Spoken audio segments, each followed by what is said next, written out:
You can tell by how fast these flames are moving just how dry this material is. Firefighters say it could be a long fire season. Warren Jeffs told the judge today that prominent Las Vegas attorney Richard Wright is helping him obtain counsel that can represent him here in Utah. Russell Wild is live from the banks of the Santa Clara River with the answer. Good evening, Russell. Good evening, Tamara. Workers have spent the last year moving a mountain of rock, and as you can see, there's rocks piled up for miles. But if there's a flood bigger than the one we had last year, will it be enough? KCSG's Russell Wild is in Salt Lake City tonight with that story. Good evening, Russell. Good evening, Tamara. Legislation aimed at helping southern Utah recover from the floods of 2005 brought painful memories and emotion to the surface for one southern Utah lawmaker. The class teaches girls what to do in case someone bigger or stronger attacks.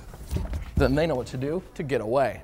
He was told that this road would take him to the Grand Canyon, so he started out on a drive. When he got to this sign, he marked his odometer. 90 miles later, he had some problems. Investigators say the fire started in a toaster that was on top of this stove. It then spread up into the attic. Investigators say the damage to the house is estimated to be in the tens of thousands of dollars. Reporting live in Washington, I'm Russell Wild, KCSG, Southern Utah's News Choice.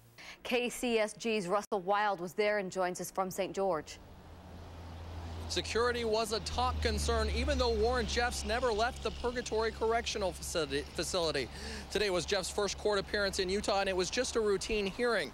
Routine if you don't count the massive media and security presence.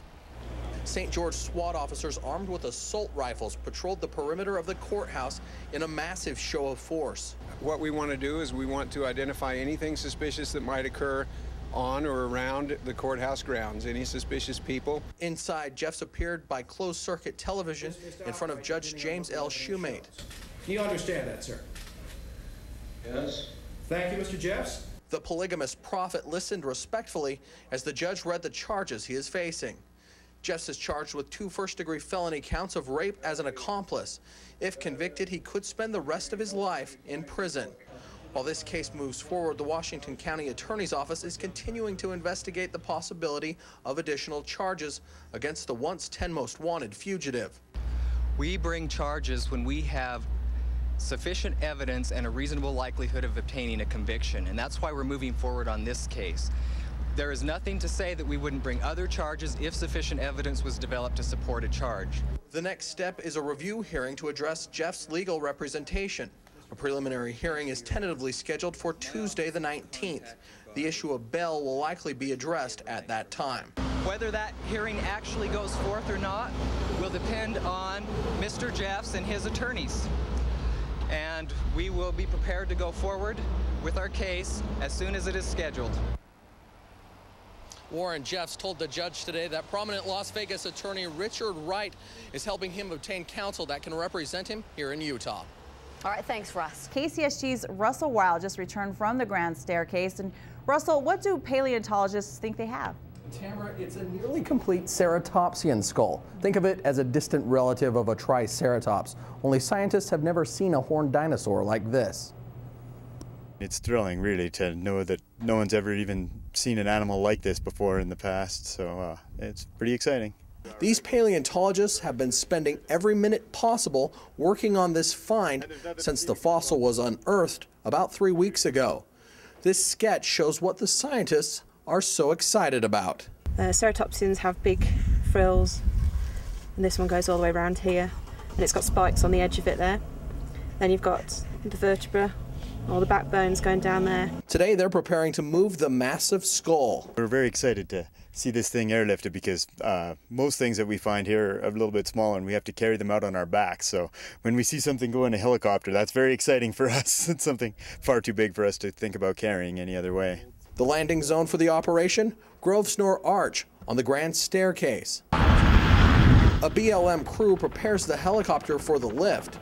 Then it takes off, heading for the site of the dig. A few minutes later, it returns with some bad news.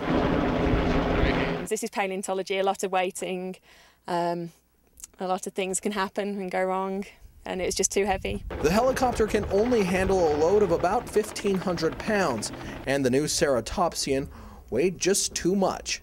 So after 70 million years in the ground, scientists are going to have to wait a little longer to examine their find. It means we've got to wait either for another helicopter this season or just prepare the jacket for winter so it doesn't erode away and get damaged. So the wait continues. No word yet on what the paleontologist's next move might be, but once the specimen is recovered, it will be transported to the University of Utah, where it will be prepared for eventual display. Tamara?